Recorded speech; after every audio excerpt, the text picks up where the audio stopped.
तो मुझे एक ये बेसिक लेमैन लैंग्वेज में क्या आप एक क्विक ब्रीफ बता सकते हैं एक फुटवेयर को डिज़ाइन करने का क्या प्रोसेस होता है? इनिशियली फुटवेयर को डिज़ाइन करने के लिए सबसे पहले हमें कस्टमर की नीड इज़ वेरी इंपॉर्टेंट कि कस्टमर को क्या चाहिए, क्योंकि ultimately customer is important. Customer की नीड को असेस करने के बाद हम फैशन और trend forecast, whatever the things, whatever the you can say patterns, whatever the colours, those are in demand, हम उन्हें असेस करके उन्हें फिर इनकॉर्पोरेट करते हैं अपने डिज़ाइंस में, पैटर्न्स में। उसके बाद हम आइडिएशन प्रोसेस करते हैं। After ideation we use the specifically design softwares to make the footwear.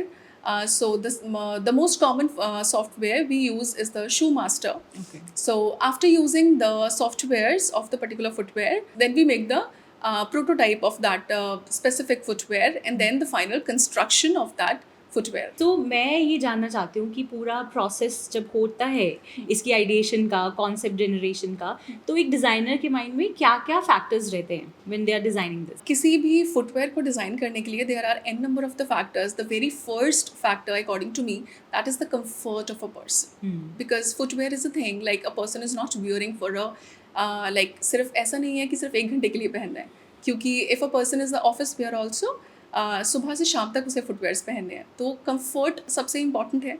After comfort, the aesthetic of that particular footwear, because that is the you can say the most appealing part of any footwear. And a buyer, the most catching part for the buyer also. Yes, exactly. और ergonomically वो footwear comfortable हो wearer के लिए.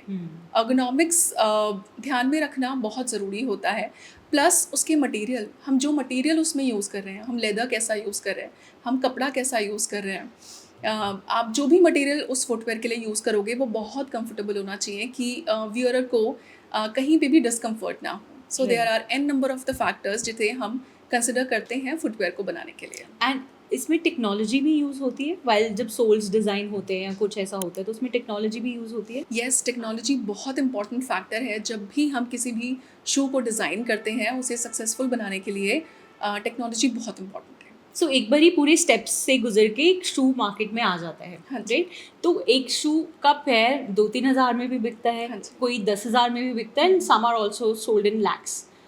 आपके हिसाब से क्या basic difference रहता है इन सब में? Is it just the branding game या एक्चुअल में डिफरेंस होता है? येस पलक, एक्चुअली में डिफरेंस होता है इन फुटवेयर्स में. अगर कोई ब्रांड बहुत महंगा क्लेम कर रही है, फॉर एग्जांपल 5,000 का कोई शूज़ बेच रहा है, कोई 2,000 का बेच रहा है, उसमें फ़र्क होता है.